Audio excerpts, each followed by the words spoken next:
Hi everyone, and welcome to F-Bomb Friday. I'm your host, Tracy Preston, along with my husband, Todd. Hey, hun. Hey, everybody. Are you ready? I am ready. Let's hit it. Pirates have captivated human imagination for centuries, and their allure shows no signs of fading. From swashbuckling adventures to hidden treasures, the world of piracy is filled with intrigue, excitement, and of course, terror. Pirates embody a sense of freedom and defiance against authority, resonating with those who feel constrained by social norms. Tales often involve high seas adventures, exotic locales, and hidden riches, tapping into our desire for excitement and discovery. Pirates are often portrayed as charismatic anti-heroes, making them more relatable and sympathetic than traditional villains.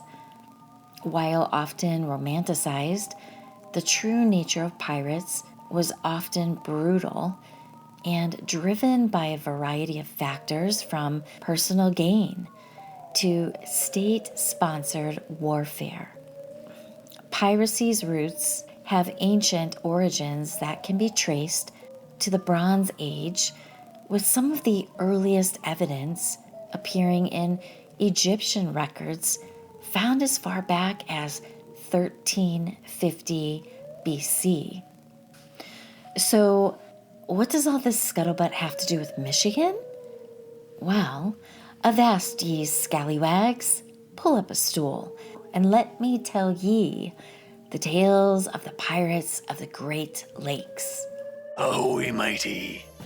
The misty veil of Lake Michigan's horizon shrouds secrets of the deep, where legendary buccaneers once prowled the waves, leaving trails of mystery and mayhem in their wake. The Great Lakes, a bastion of freshwater majesty, harboring a swashbuckling era of piracy that would rival the exploits of the saltwater brethren. From the rugged shores of Michigan to the storied ports of Chicago, tales of these aquatic outlaws have captivated imaginations for centuries. In the 18th and 19th centuries, the Great Lakes base was a hotbed of piracy, with infamous scoundrels preying on unsuspecting merchant vessels and leaving a legacy of treasure lost and tales untold. The region's unique geography, with hidden coves and treacherous shores, provided the perfect backdrop for these maritime marauders to ply their trade. First on deck is John Rackham. Does his name ring a bell? No? Perhaps you might recognize his nickname then, Calico Jack, which stemmed from his fondness for wearing brightly colored clothing. Calico Jack is credited with popularizing the iconic pirate flag featuring a skull and crossed swords. During the golden age of piracy, Rackham was also famous for having two female shipmates, Anne Bonny and Mary Read, who disguised themselves as men to join his crew. It is rumored that in his earlier years, Rackham terrorized the Great Lakes region, specifically the Upper Peninsula, by suggested accounts. He is described as a small-time pirate in Michigan, potentially stealing fishing tackle, and sometimes entire boats. Conceivably, Rackham was honing his skills of a pirate before his later exploits in the Caribbean. Alas, Calico Jack and his crew were eventually captured by British forces, and he was tried and sentenced to dance the hempen jig, meaning he was to be hanged in Port Royal, Jamaica in 1720. Next to walk the plank was James Jesse Strang.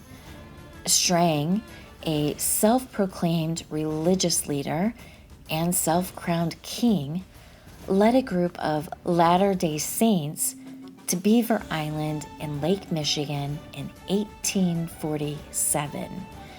He and his religious gang, while on Beaver Island, burned down sawmills, stole $1,600, and in today's money, that would be $62,724.88 worth of goods from a local store, and raided and stole goods from other settlements on Lake Michigan.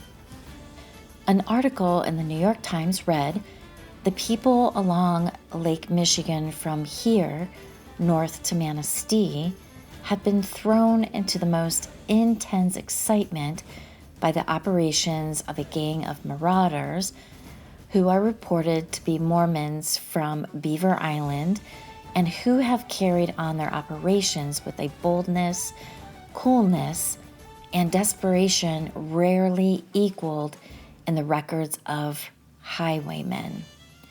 Strang not only made enemies within the Great Lakes people, he also made foes among his own people. One of these was Thomas Bedford, who was flogged on Strang's orders for adultery. Another man, Dr. H.D. McCullough, was banished from the community for drunkenness, along with other misdeeds. Strang's rule was marked by internal conflict and growing dissent among his followers. His decree, such as regulating women's clothing, sparked resistance and fueled the perception of him as a tyrannical leader. In June of 1856, while on the dock at the harbor of St. James, Strang was ambushed by two men. One of them was Bedford, the man who was flogged. They shot him in the back. And not one soul aboard the ship made any attempt to warn the king of Beaver Island or to aid him after the attack. The next privateer of the Great Lakes is the pirate Joe Perry. This scoundrel was clever and worked alone. In 1861, Perry and his wife Martha arrived and bought up all the land on the east side of the lake that is now called Bar Lake in Empire, Michigan. Once their cabin was built and the homestead established, Perry found a new endeavor. After dusk, Perry would place a lantern a short distance on the west side of Sleeping Bear Dunes to entice lost ships to run aground. When the sailors left their ship to find help, Perry would jump into his rowboat toward the stranded ship and rob it blind. Perry skillfully moved his loot to several hideaways, including his grandparents' basement. Joe Perry would go unaccused and unpunished for his deeds, as those who knew of his crimes never came forth, perhaps out of fear. Perry died in 1887, and his wife Martha sold the land and moved away likely with all the treasure. Next to walk the plank is the most notorious of the Great Lakes pirates, Roaring Dan Seavey. Seavey was an American sailor, fisherman, farmer, saloon keeper, prospector, and even a U.S. Marshal. Pretty impressive, right? But that's not all. Oh no. He was also a thief, poacher, smuggler, hijacker, procurer, and a timber pirate on the Great Lakes in the late 19th to early 20th century. Born in Portland, Maine in 1865, Seavey left home at the age of 13 to become a sailor. He served a short stint in the United States Navy and worked for the Bureau of Indian Affairs before settling in Wisconsin in the late 1880s. He married and had 2 daughters and later moved to Milwaukee, where he owned a saloon and became involved in the fishing business. Seavey briefly left his family to participate in the Klondike Gold Rush, which nearly ruined him financially.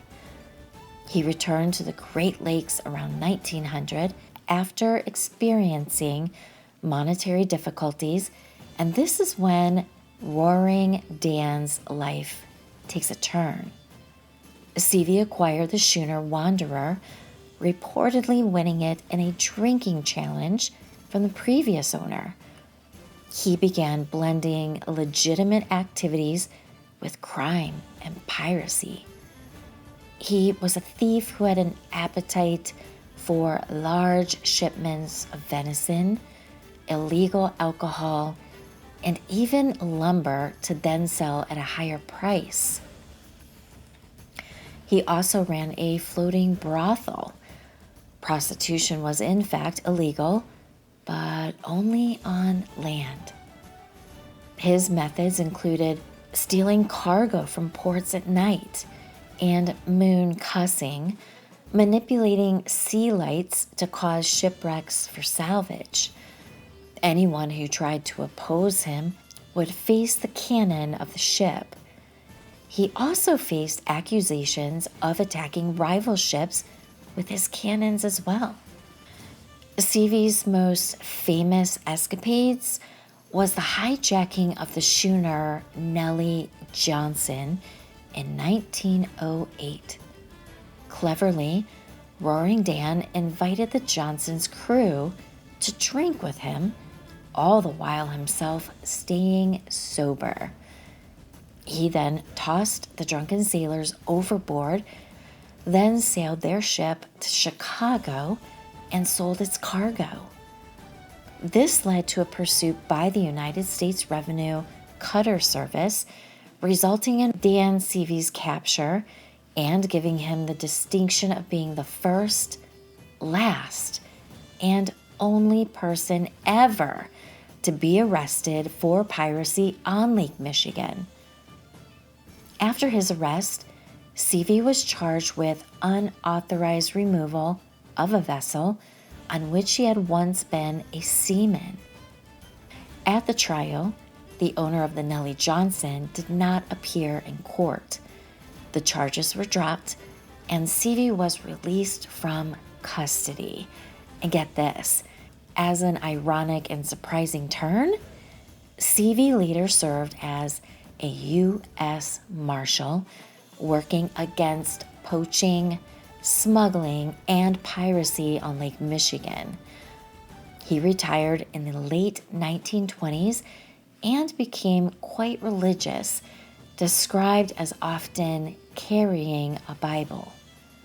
Roaring Dan Seavey died in a nursing home in 1949 at the age of 83. His life remains a topic of interest, inspiring books, documentaries, and even a brand of rum. Really? Yeah, We'll have to check it out and see if we can find some of his rum. All these guys were stinkers, but Roaring Dan was, well, we have the most information on him because he was the most recent pirate. But he operated during the times of Prohibition, so all the alcohol that he was stealing was illegal anyways. He was double-crossing criminals even. That's kind of a good little tool to have in your toolbox, to have a criminal catch a criminal. Right. Interesting. And interestingly, he got that U.S. Marshal job. You know, I mean, with his expertise in piracy, he probably did a pretty good job. And maybe he even snuffed it out. Could have. I find it really interesting because I never knew of pirates on the Great Lakes. Very cool part of our Great Lakes state history. Well, it makes sense, right? Cargo moving all kinds of things from Michigan to Chicago, from New York to Michigan. So it makes sense there will be pirates, but to be honest, I had no idea. Yeah. And think about it. Think of how hard, you know, stealing alcohol, stealing venison, that's one thing. But think of how difficult it must have been to steal lumber.